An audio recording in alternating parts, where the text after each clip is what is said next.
Hey friends, Courtney coming in to do a quick video on money and your mindset and how certain money beliefs keep you poor, and some of the mindset shifts that I had in my life that really changed the way I looked at money and the way I think about money. Some of these things I feel like were more caught than taught, if that makes any sense. Things I learned from other people. Forgive my hair with the little alfalfa sprigs. If y'all don't know who that is, it's from a cartoon when I was growing up. As you get older and you get gray hairs, they just spring up like that. I am just leaving the library and I have been thinking about this all day long. And one of the things I do is, one reason I do YouTube is because I get obsessed with a thought and I can't get it out of my brain. It's one of the reasons, I don't know if y'all know this, but I've written 3 books, 2 books of my own, and one I was a contributor to. When I get stuff in my brain, I have to get it out. I have to get it out on paper. I write, I talk about it, and it really helps me. And this has just been really nagging at me. So these are different thoughts I've had about money, and I wanted to share them with you. And I hope I can keep this camera still enough because I don't have anything to hold it. Money can build a hospital. It can be used for good or it can be used for bad. And so that was something I read in a Dave Ramsey book a long time ago. I think it was Total Money Makeover, one of his first ones. And I realized that money is not inherently evil. And so many times, especially those of us who have been brought up Christian, we hear things like, it's hard for, it's easier for a man to get through the eye of a needle than it is, I don't know, the whole camel eye needle thing. I can't quote scripture right now. But at any rate, we get these messages that money is the root of all evil. And that is not necessarily true. Greed can be the root of all evil, but it's not the physical money itself. It's the mentality behind the money. And so when I heard that, when I thought money can be used to help someone, if I am broke and I am a burden on my family, that's not good. That's not a good thing. I would rather have money and be able to help my family than to be a burden on my family. The next thing is that I would rather be rich than look rich. I don't care. I mean, you look at me right now, my hair is a dang mess. I've got on a sweatshirt that's probably 5 years old. I've got on a pair of sweats from the thrift store or the thrift boutique where I shop.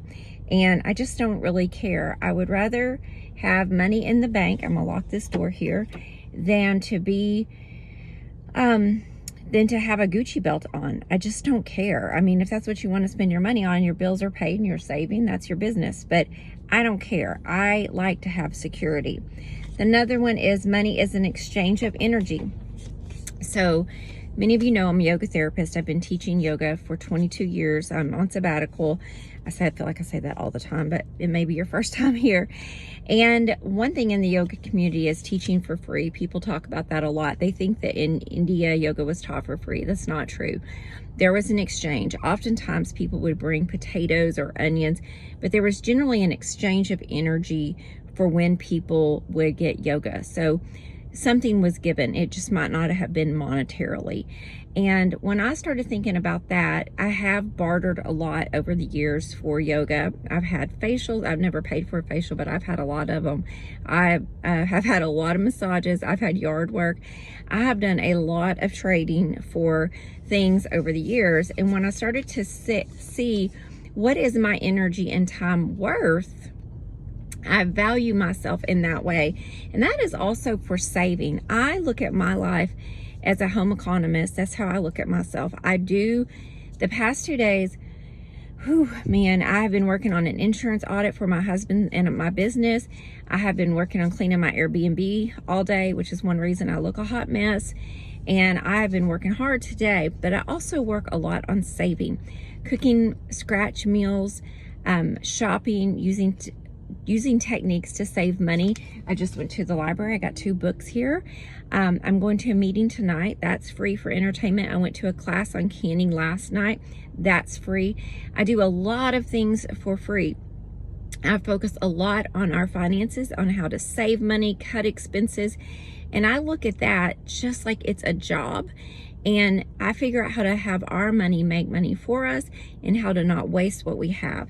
And that is, I just feel like that's been a huge help over my life. The other thing is not to equate, like, I don't like the term bucket list, but I'm going to use it. There's a book out right now called Die with Zero, and there's another one by Ramit Sethi, and I cannot think, I Will Teach You to Be Rich.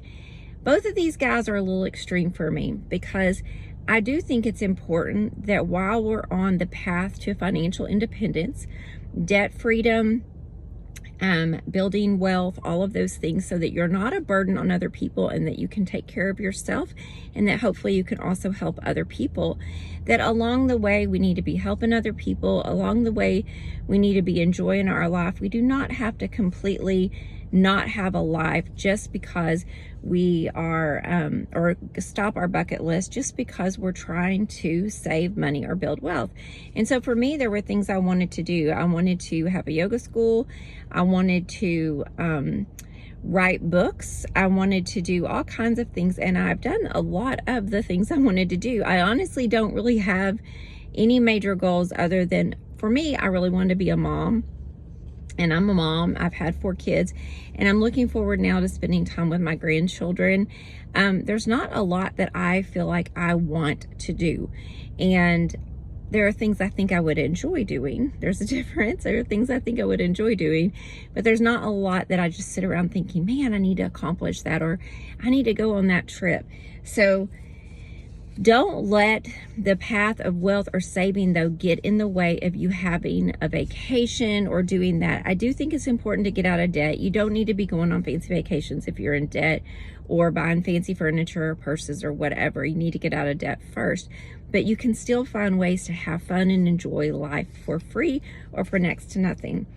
A negative mindset can really keep you away from making money. And I wanted to take a minute to talk about that. So for many years, I felt like money was the root of all evil. And I realized there's a difference between wanting to have money for security and to take care of yourself and to not be a burden on people. There's a difference between that and being superficial and being materialistic. Growing up, not everyone in my family, but there were a lot of people in my family that were very materialistic. On my grandfather's side, there were a lot of people who cared either about what they looked like, what their house looked like, what they dressed, what they wore, what they drove. I don't remember driving something being such a big deal, but some of the women in my family were very concerned about marrying the right people. And I did not want my path to wealth to be through a man. And so I resisted men that came from families with money. I resisted dating men from families with money. I finally did marry someone who came from a comfortable middle-class family, and he was, I thought, educated and all of that. And it made no difference. It was still just a nightmare. It was just lipstick on a pig. And I know it's a terrible thing to say, but it was a disastrous marriage. And I had a disastrous marriage before for only a year. I was with someone early on. I got married at 18. It was a disaster. He came from his dad had money, but they didn't help him at all. He came from very humble circumstances. The next guy I was married to for 20 years. We had all our kids together. And he did not come from humble circumstances.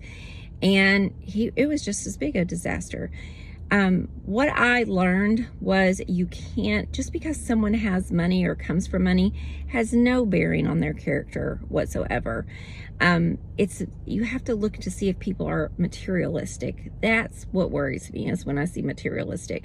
I also, when I got divorced at 40, I had come to make peace. Well, I was working on making peace a lot with myself. And I did date my now husband. We dated, but we didn't get married for quite a while, almost 7 years. And during that time, and he was poor, broke, poor, very, very poor family, and very country guy, made a lot of money, didn't know how to manage it, and was in bankruptcy. So it was kind of a nightmare. But I remember telling my mama, because she kept trying to fix me up with all these wealthy guys. So I show up to Thanksgiving, the first year I get divorced, and there are all these single wealthy men there. And there's a long story about how that happened. But my mom was dating a guy that was very wealthy. He had all these investors, and they invited all these people who didn't have a place to go for Thanksgiving. And I felt like a piece of meat at the market. And I was so rebellious, even at 40, about it. Like, I just wouldn't even entertain the idea. But I told my mom, I would rather marry a man that knows how to grow food, that knows how to build stuff, that knows how to hunt and fish. At the time I wasn't vegan, but still, if it got down to it, and I was starving to death, I'd probably eat some fish. But who knows how to hunt, who knows how to cook. The man can sew, he can build stuff, he can live off the land. I would rather have a man with skills than have a man that if he is going to lose everything tomorrow, he won't know how to get it back, and he doesn't have a good work ethic. I did not want to be married to someone who was superficial. And that was a big deal to me, or who expected me to be going to dinners at the country club. That's fine if you like doing that stuff. I do not. You're not going to see me in a ball gown unless it is like something my kids want me to do. I'll do just about anything for my children, but I don't do that stuff. I don't want to have to wear Prada and Gucci and all that. And I used to model. I didn't model because I was materialistic. I modeled because it paid well, and I got a lot of free stuff. Like, I got a lot of my stuff for free because I would model and they would give it to me. I'd get my hair done for free, things like that. And the other thing I want to say is, when you get to the point that my husband and I are, and we're technically financially independent, meaning we could stop working today and we could survive the rest of our lives without working again, because we will have enough money coming in to support ourselves. We do not have enough money to support the kind of lifestyle that my husband wants to live, which is to continue to keep our large farm and to have to pay for people to help us with that large farm.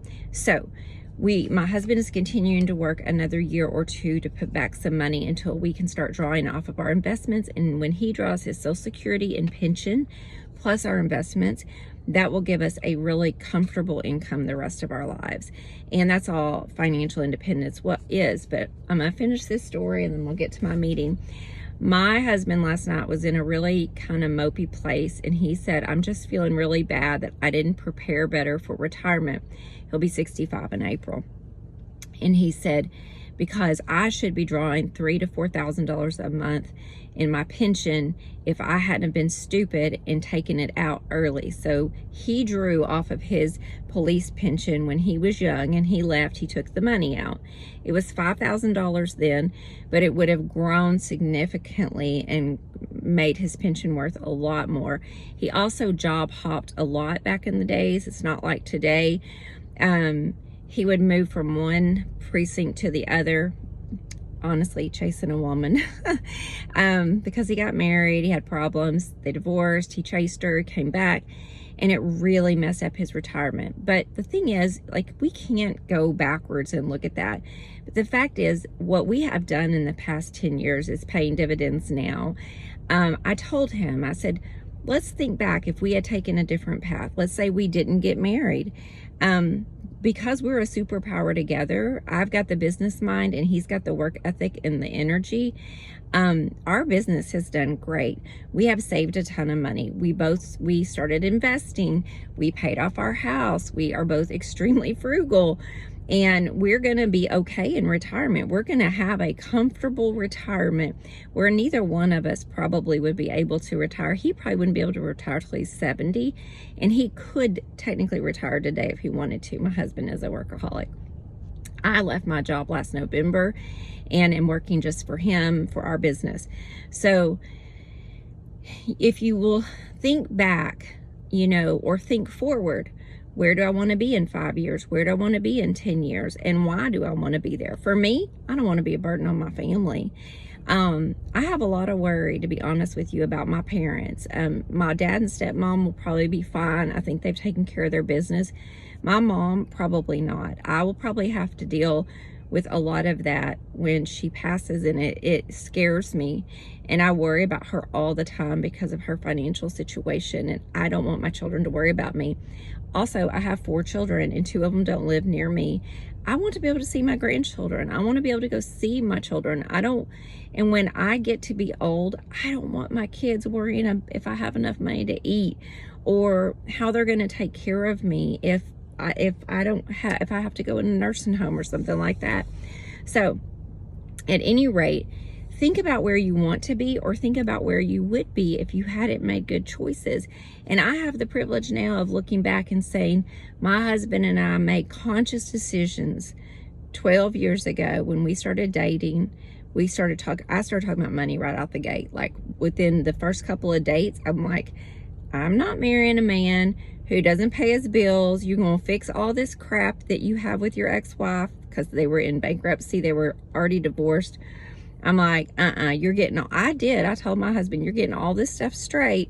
I will not marry you until it is. I will never go back to living with a man who has money problems or can't manage his money. And my husband was like, you know what? I don't know how to do this. I want to learn. And he did. And he has done amazing. So this is a bit of a ramble, but the way that you think about money can either keep you poor or get you out of bondage. And I just get you out of financial bondage. And one more thing I'd like to add is, I know some people who are like, well, I can't work for this little bit of amount. So I have worked for so little. I have worked for minimum wage so many times in my life, doing extra jobs here and there. I never looked at working one job.